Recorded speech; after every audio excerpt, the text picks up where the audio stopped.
Back in 2011, I had formed my own team and signed a sponsorship deal with Team Curse. And at the time, events were actually not paid for by the event coordinators. And I think this particular event that comes to mind is MLG Rally, where we just wanted to play. You know, it was like we loved this game. We wanted to go and be in competition. We started with the passion for this game. It wasn't about the money. It wasn't even about the notoriety. It was just because we loved playing the game. And that's been the case and has stuck with us, and it's just part of who we are and has been for the last 6 years. Team houses were kind of a novel concept. You know, how do you train all of the players to compete on these teams? And I remember us all kind of squeezing into Hubert's two-bedroom apartment that was in San Francisco, and then shortly after that we decided to have the Curse Mansion. It was a really big place where we were able to train our players but also just have some fun. We had a big party after first season of Worlds at the house, and all these pro players came over. It was pretty awesome. We love it! Holy shit. No, hit the brake again. Oh my God! Unfortunately, we were unable to qualify at PAX Prime. That was like a really hard time for the team, I think.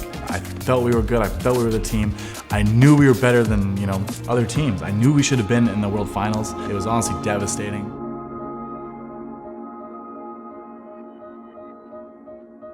So back in 2013, we actually first qualified into the LCS. We had to go through a offline promotion qualifier event. We're fighting for our lives for a spot in Season 3. So, the impact to the lives of the players is significant. It's all or nothing right now. Could this be the push where Curse qualifies for Season 3? This is going to be big. Voyboy's second time in here. He's going to have a big grin on his face. They are going to be dropping the second Nexus turret in a very well-fought battle by Azure Gaming. Curse will move on into Season 3, the League of Legends Championship Series.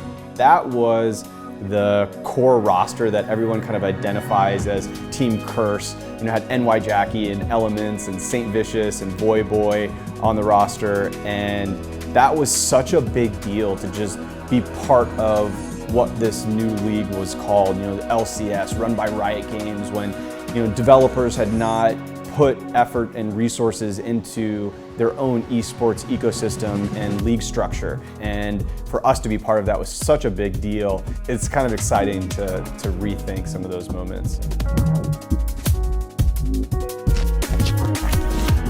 So we were running a team in North America, Curse, and I wanted to start thinking about what would happen if we started running a challenger team. So I put together Curse Academy, and we've really been a core part of where a lot of individuals who want to play League of Legends professionally have started, and we've been a springboard to professionalize and create confidence that being a 16 or 17-year-old and deciding that you want to play competitively in League of Legends, that it's a good choice and it's a safe choice. And that was something that was really important to me, was to create that infrastructure. So in 2013, there was this huge rivalry between North America and EU, and everyone had assumed that EU was just way better than NA. And there was an All-Stars event that was going to be in China, and Riot appointed a head coach for the position, and so they elected me. He takes it really seriously, and he's got this look of a really serious manager. For me, winning is as important as it is for them. Being involved with the team and having their respect and having respect for them, I think really creates a healthy environment for us to do well and to learn from one another. Then we flew to China to go and play in this event. And everyone, the entire community was like, NA is shit, there's no hope, they're gonna lose.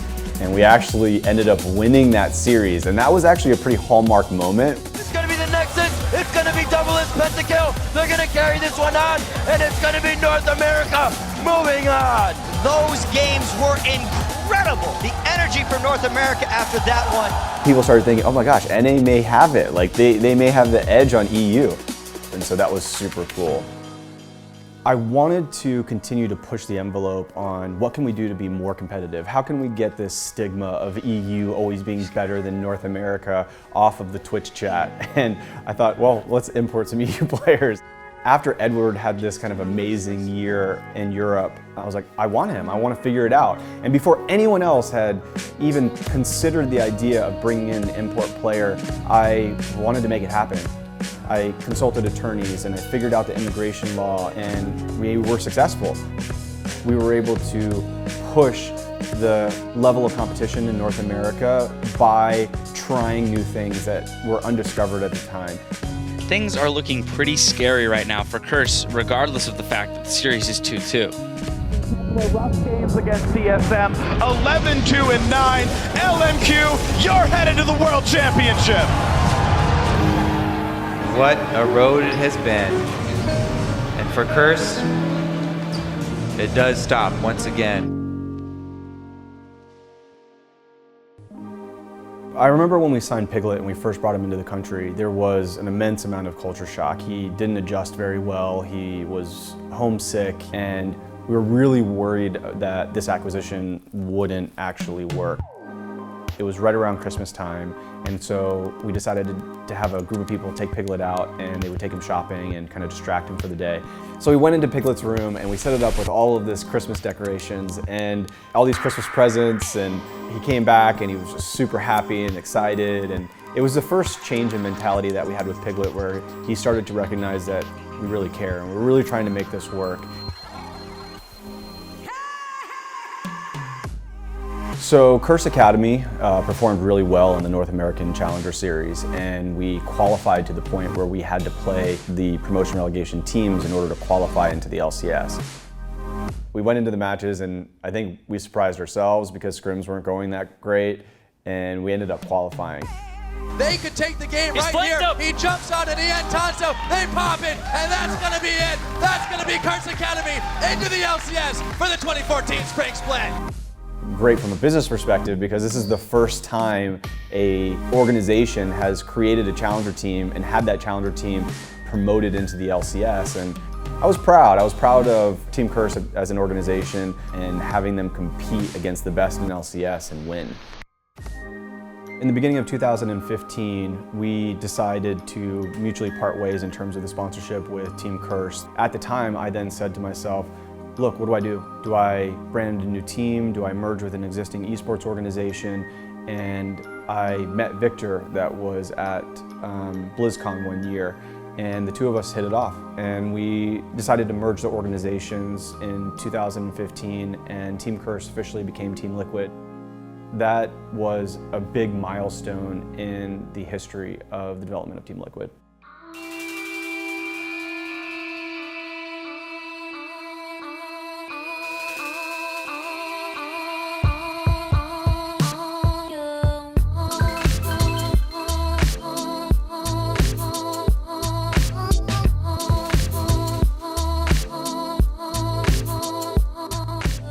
So our first year under Team Liquid, we ended up placing 6th in the regular season, and then at playoffs we placed 3rd against CLG. And then in the summer split of our first year as Team Liquid, we actually placed 1st in the regular season. Then we went to play in Madison Square Gardens, which was probably the most memorable moment of my esports history, and we ended up placing 3rd against TIP. It was a really awesome moment to be there at Madison Square Gardens in New York City with the largest number of people kind of chanting for Team Liquid that I've ever seen in my entire life.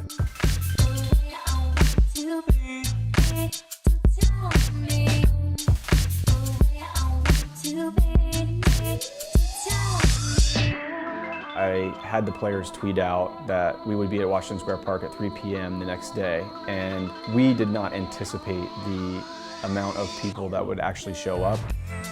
It was just so cool to see, like, within 24 hours after doing some tweets that, 4,000 people would show up in Washington Square Park one day.